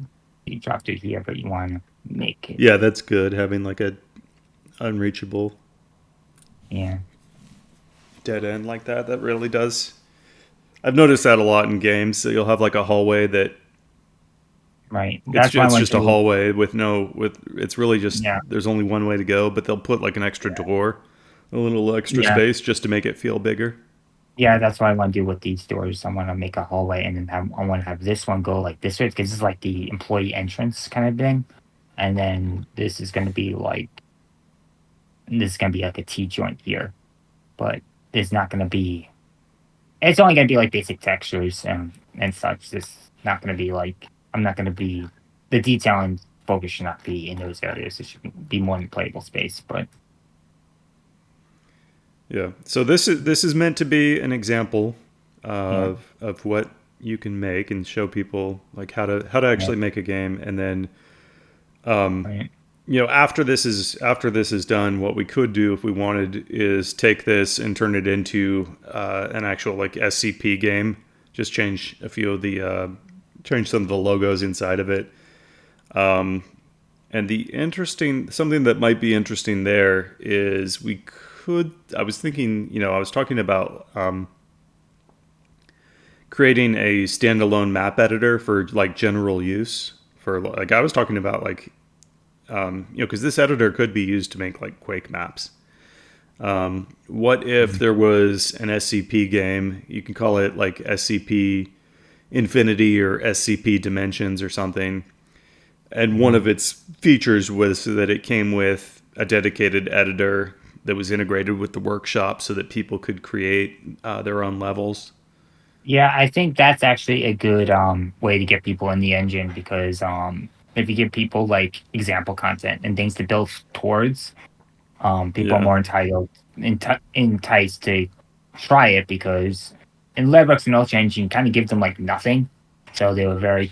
And I fell in this trap too. I was like, "Whoa, I don't have my hundreds of Half-Life 2 materials. I don't have my thousand sounds. I don't have this." So if we can just give them like a game, just to like maybe that could be like the Ultra Engine demo of just you can only edit this game, but it comes with all this stuff, and people can actually make maps for it and make cool things for it. So that'll actually be kind of interesting.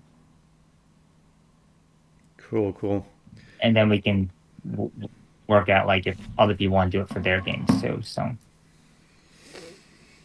other opportunities in the future. So. Awesome. All right. Do you need, besides just some bug fixes that should all be, if it's as long as it's reported on the forum, then I'll be able to look at it. Is there anything else that you need like in the next week? I'm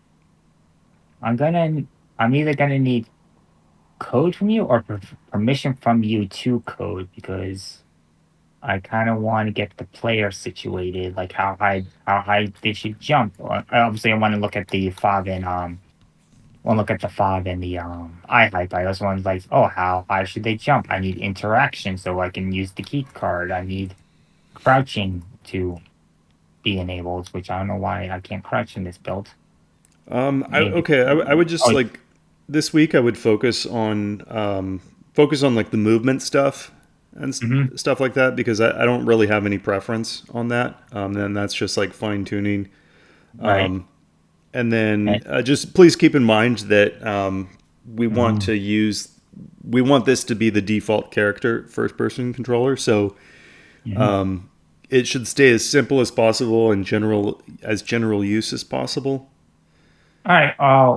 We need interaction, so maybe we can have separate functions. I don't know if this is simplifying. This is simplifying for me. Is have simple functions like instead of like I'm just gonna edit right here.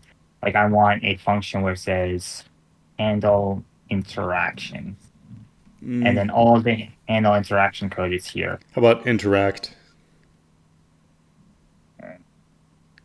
And so does this? What does this do? Does this? Oh, I don't know where I would put this, but like I guess here. So I would go like if window if then it like scans in front of the player and sees if there's something interactable. But there's a problem with the key hit.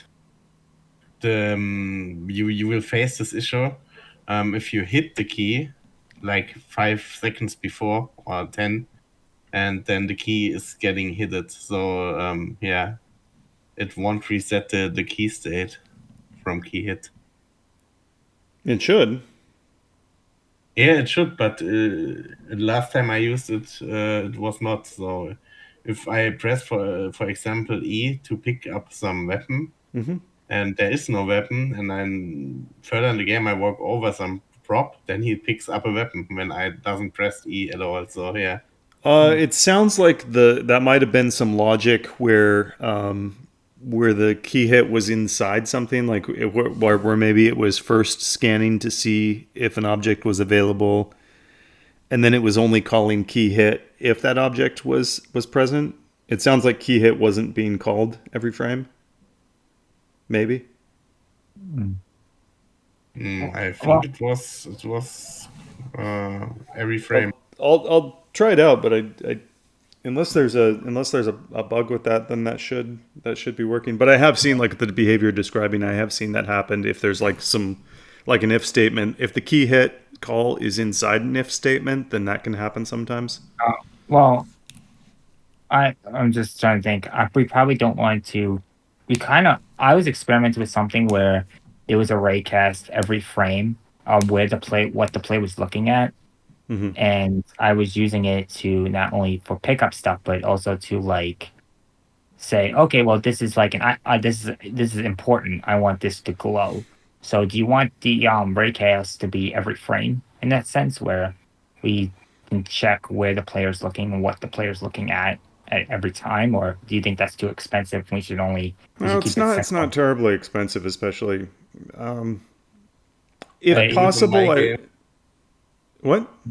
I do the same in my game, and I do it like every 100 milliseconds.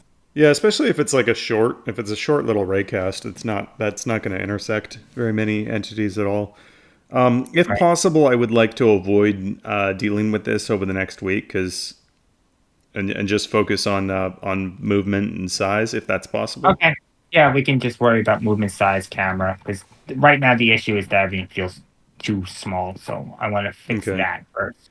It would be better. It would be better to make the players adjust to height adjustable and leave the default to be where it is than to. Yeah, that's what I'm doing. I'm just gonna expose it in the editor. Okay, I think that's good. Yeah. So, and then the fob too. I'm gonna expose that too because that's preference too.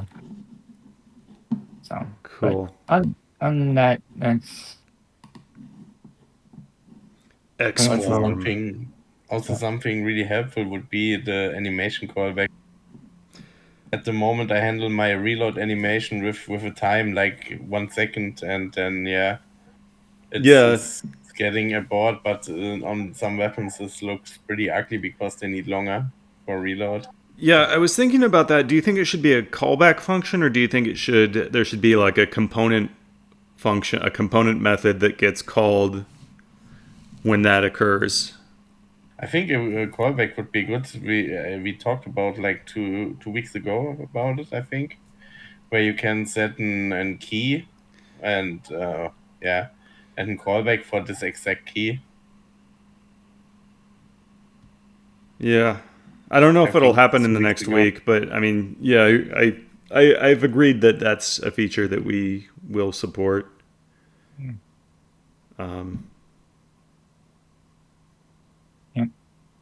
So X form. Yep. I'll keep you posted. Yeah, if I run into a bug or something's like really making me angry, I will let you know. But here. Cool. And also, can you link the thing where you bite the grass material or the grass texture? What's that? You showed in the start of the day. You showed the grass texture. Can you link where we can get this? Oh, this is from Leadworks. I think I ran this through Gigapixel, and I think this one might be 1024 by 1024. I'll upload this for you guys. All these models, I can give them to you. This would be awesome. Yes. They're just some of them are not very well tuned right now. I'll upload the grass for you guys this afternoon. Because I was buying some grass and it was not that good. It was dark and yeah. Yeah. Okay.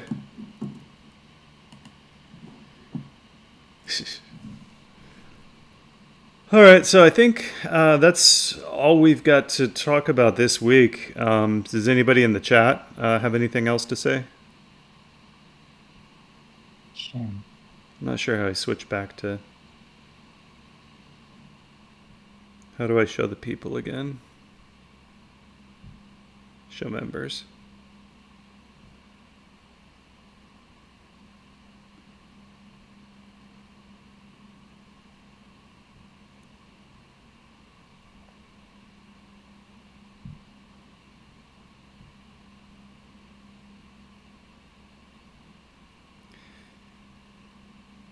Plisa says no. He has nothing to say. Okay, that was quite a lot. Very interesting week. Very cool that we... Last question. When can we get compute shader calling? You like that? No, well, I noticed like in the map, like if you play it, you notice the calling. Oh, yeah. Yeah, actually, so I'm using a compute shader for the foliage culling, and it is working out so well that I would actually like to replace all of our culling for the engine with this same system. And it's actually simpler. Like, this is more complicated than what I need to do that, because this system, the most complicated thing about this was the variations. There's a lot of weird buffers that are stored on the GPU, and it's not very intuitive to work with. So replacing our whole culling thread with compute shader would work very, very well. We know that it can handle very large numbers of objects, so handling a few thousand entities would be absolutely no problem. It would eliminate the... let's see if I get you back on the video here.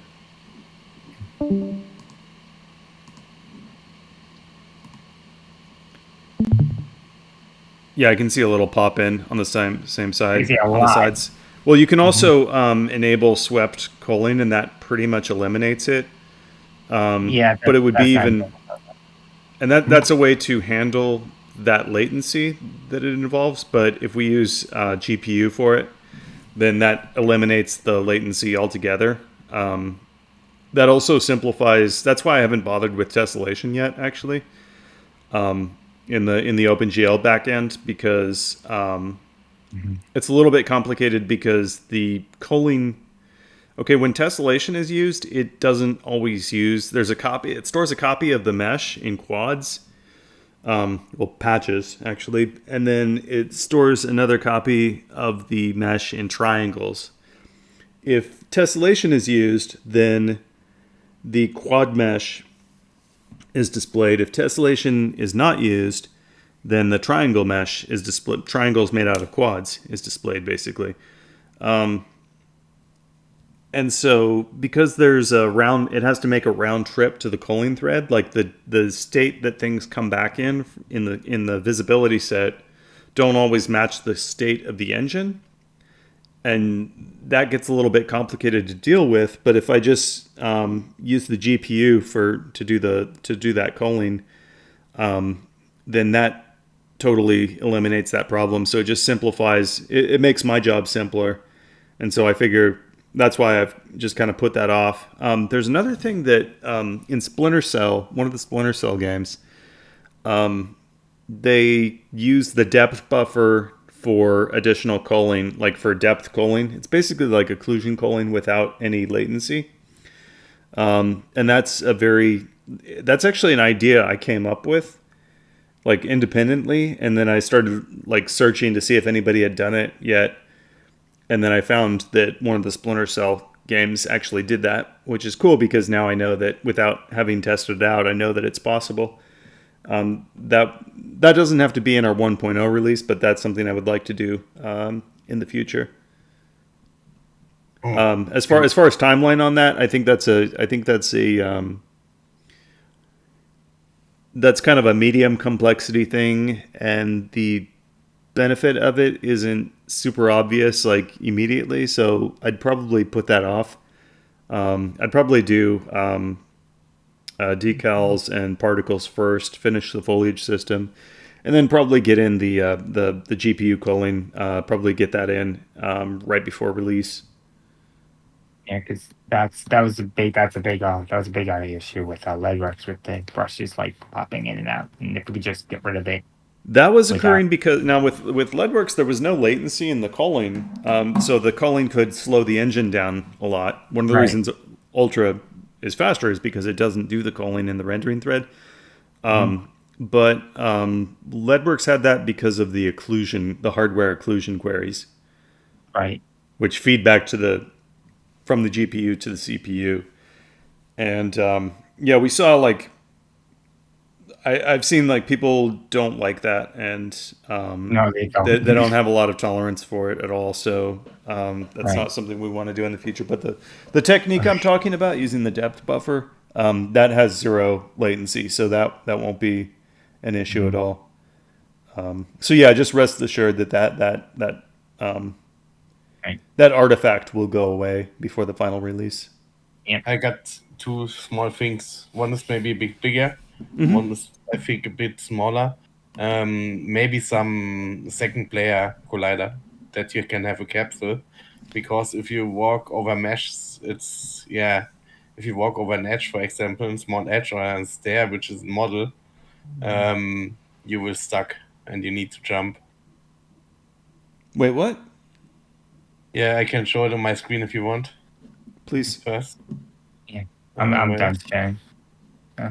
No, I'm actually curious. I have a capsule physics Can controller. I share this? Let me stop mine.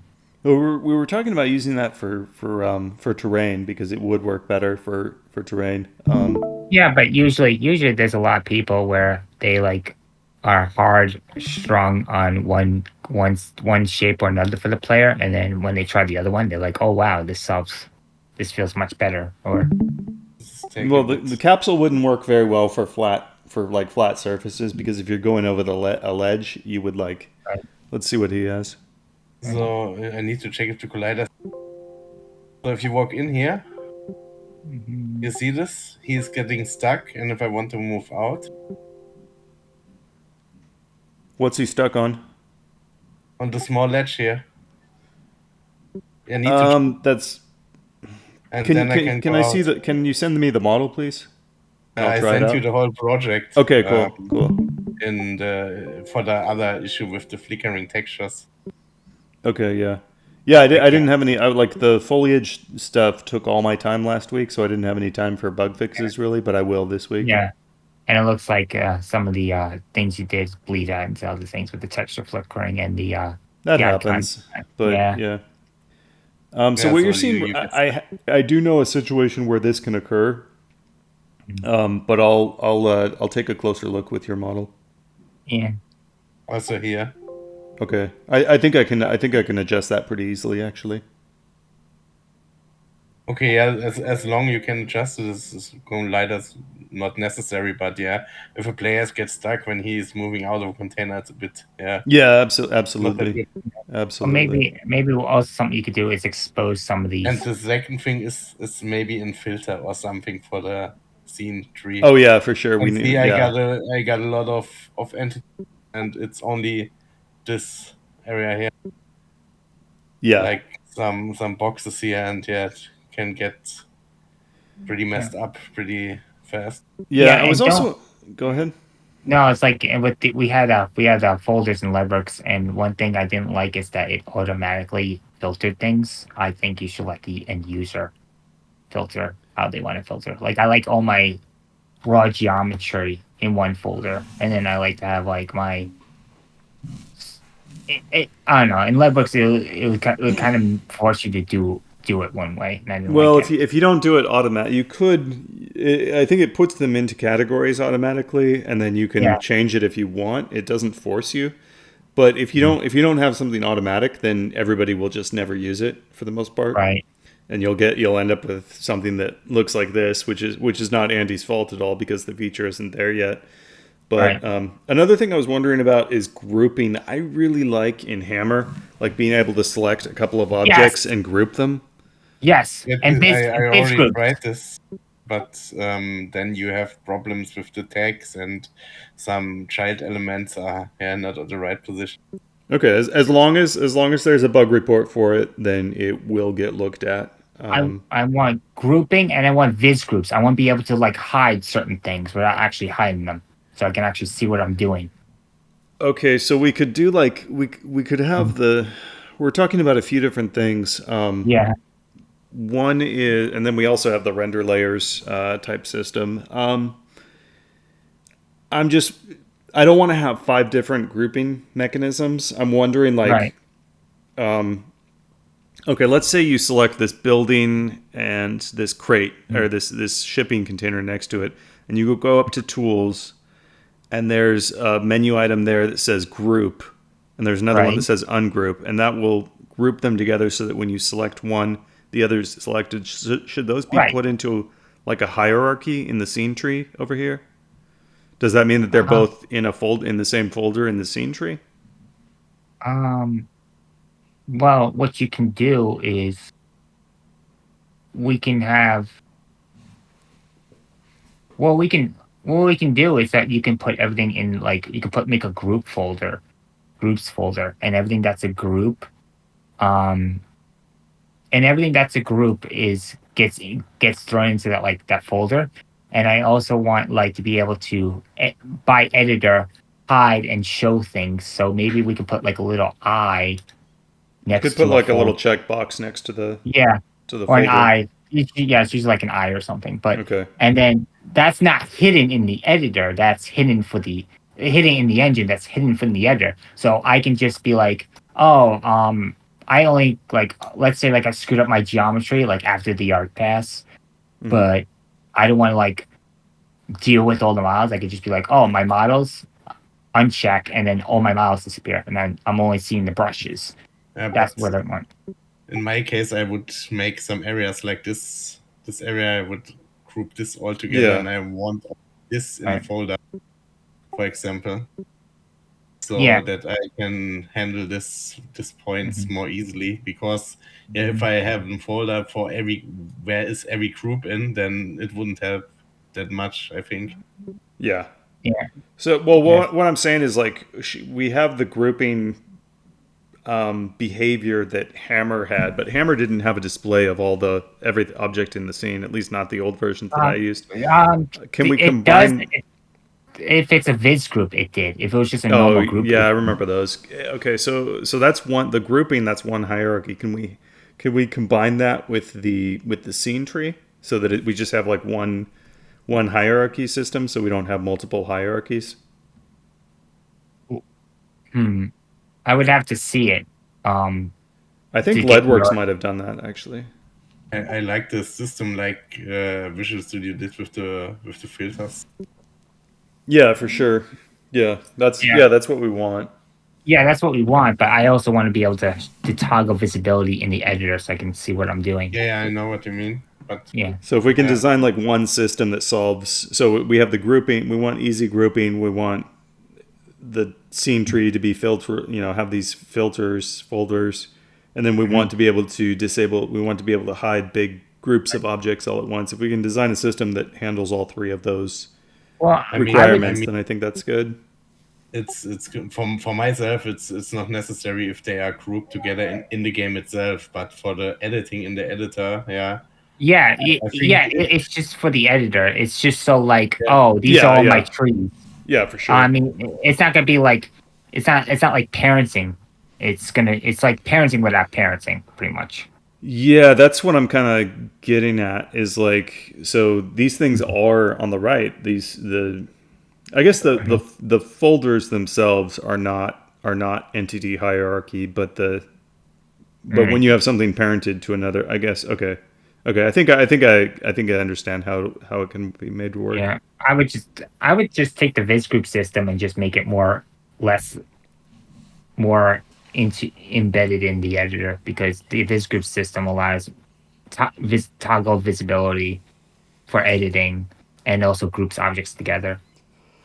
But it doesn't group them. I think in viz groups it doesn't group them together. Like if you select it, you're still selecting individual entity. Also, if you're going to do a group and ungroup thing, you have to do an ignore.